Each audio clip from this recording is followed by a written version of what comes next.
So I wanted to do a screencast and a Prezi for my self-assessment because I feel like I can kind of talk through things a little bit better through the screencast. So I am Sam Gray, and this is my self-assessment.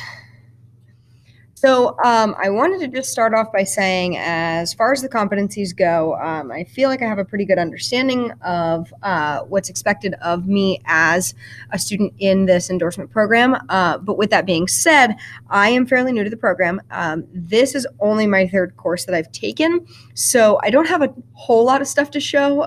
The stuff that I'm showing, all but one thing, is from this course, but I feel like it all fits the competencies pretty well. So I thought I'd be able to use that. So for the design and development competency, I kind of went through each different subcategory there and found something that I thought fit.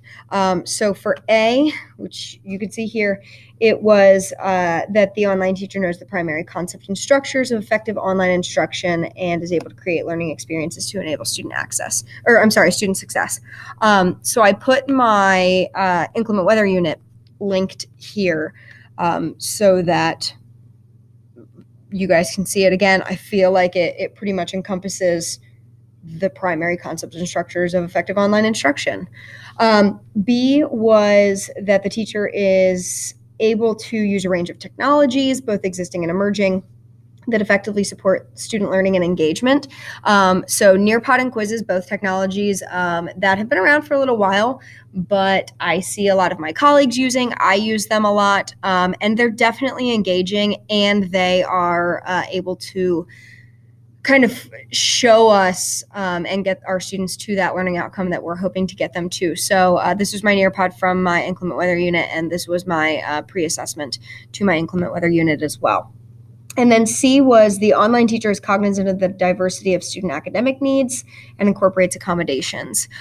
So one of my things that I did in the inclement weather unit was I had students read a short story, and then I gave them the audiobook version of that short story, which is linked here, to give them some assistance, even if they don't have any sort of IEP or 504. Sometimes it's just easier to comprehend when you have somebody reading it to you. For competency 2, which was delivery, this is all about demonstration of effective online instruction through the teacher effectiveness model. So it's about designing, incorporating strategies, promoting student success through clear expectations, and diversity of students. So again, I linked my inclement weather unit because I feel like all of competency 2 is encompassed in my inclement weather unit. So that's what that link is. For competency 3, which was assessment, I did a couple of different things here. A was the online teacher demonstrates competencies in creating and implementing assessments in online environments in ways that ensure validity and reliability of the instruments and procedures. This was my plot diagram that I created for my students. Or I'm sorry, actually, this is my yellow wallpaper discussion questions.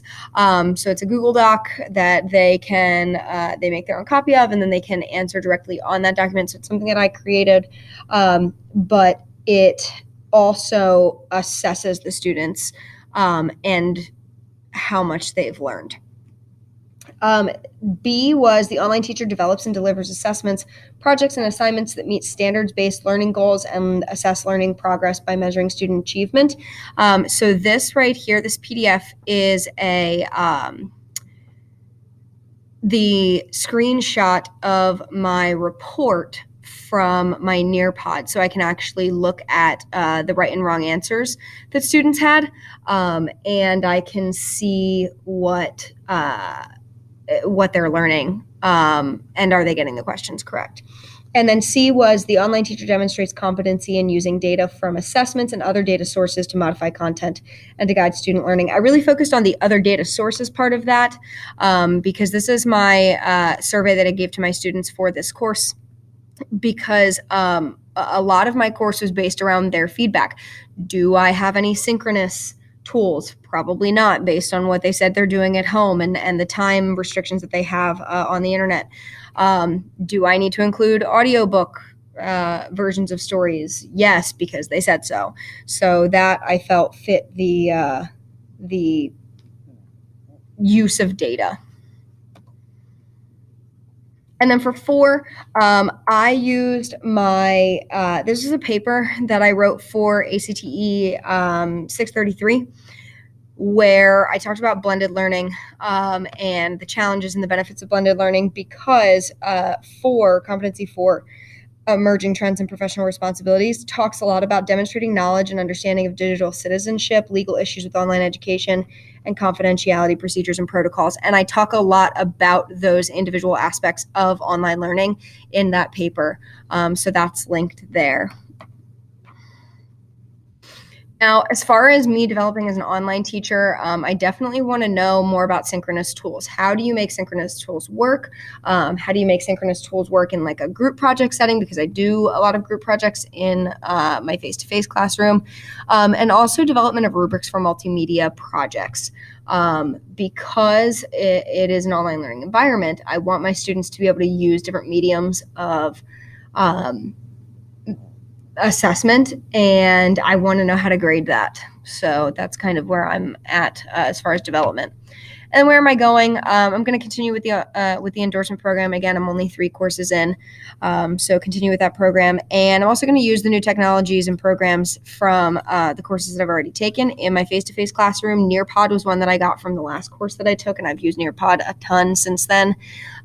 This time, my students are actually starting their argumentative unit this week, and I will be using the PictoChart that we used for our survey for their debates and for their research. So just being able to implement all of those different technologies and programs that we've been using is going to be really beneficial in my classroom. So that is where I'm at as far as the end of this program. Thanks.